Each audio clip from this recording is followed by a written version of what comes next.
Allohga shukr azizlar. Mana eson-omon qishdan chiqib oldik.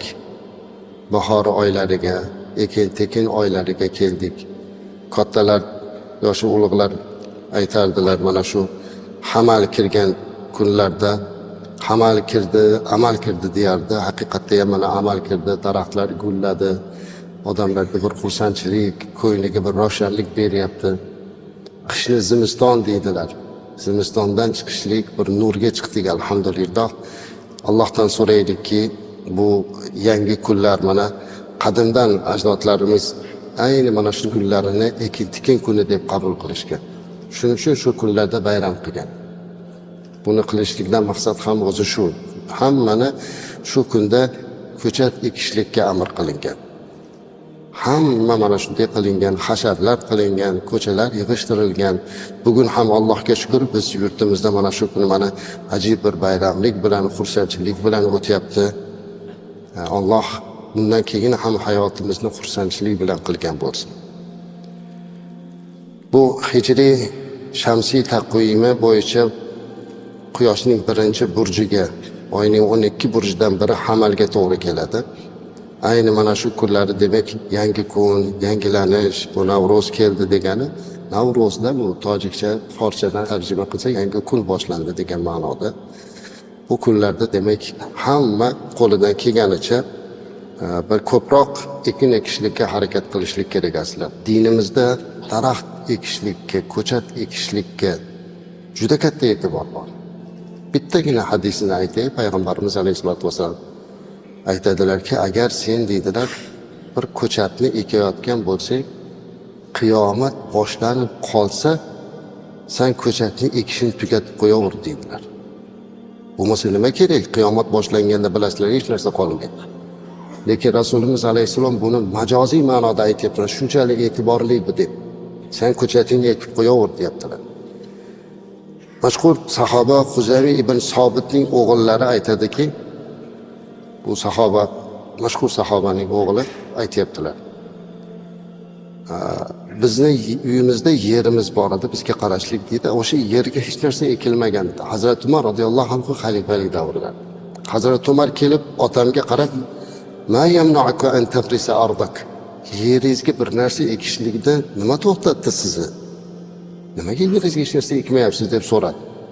Shunda otam aytdiki, ana shayxun kabir dedi. Men yoshim katta bo'lib qoldi. Amutu g'adan, ertaga o'lib ketadigan odamman. Nima qilaman? Ekin.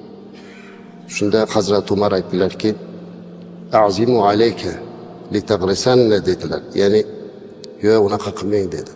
Bo'sh joyda yeringiz bo'sh turmaslik kerak. Albatta bu yerga ko'chat ekish kerak deb Hazrat Umar radhiyallohu anhu o'zlari kelib otam bilan birga o'zi ko'chat ekkanini men ko'rdim.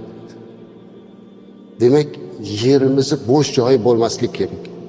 Mana prezidentimiz Sayxunobodga borganlarida men o'zim ham birga bo'lganman 2024-yilda. Sayxunobodda bir tajriba qildilar. O'sha hamma uyiga bir narsa eksin, teplitsa qilsin, issiqxona qilsin. Ekkan narsasini ekishlik bitta narsa, uni sotishlik ham bir muammo. Endi shunaqa bir tizim qilib berdilarki, ekin sotib olishini ham kim olishigacha tayinlab qo'ydi. Sen ekasan, sen sotib olasan dedi. Hokimiyatga topshiriq berdi. O'sha joyda ancha ish yurishdi hozir.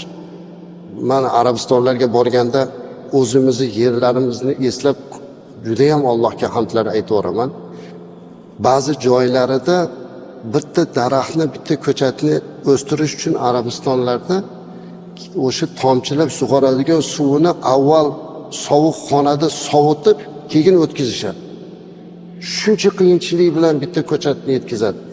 Bizni yerlarimizga mubolag'a bilan aytsak, ketmon sopini suqib qo'ysangiz, ertaga ko'karib ketadi. Endi shunaqa Alloh bergan zaminda hech narsa ekmaslik ham yaxshi emas. Endi albatta bu baland uylarda turadigan odamlar uchun orzudir. Yeri yo'q, hovlisi yo'q. Lekin qayerga bo'lsa ham ekib qo'yaverish kerak ekan aslida. Ayni o'zing uy emas, Alloh uchun deb bir yo'l chekalariga, bir joylariga qayerga bo'lsa o'sha mana mahalla birlashib kelib shu joyda bitta joyda bog' qilamiz deb ekib qo'ysin, ertaga buni soyasida birov o'tirsa ham ekkan odamga savob boradi. Alloh hammamizni o'zimizdan keyin bir bog' qoldirishlikka sababchi qilsin. Yaxshidan bog' qoladi, yomondan dog' qoladi deb xalqimiz bekorga aytmaganlar.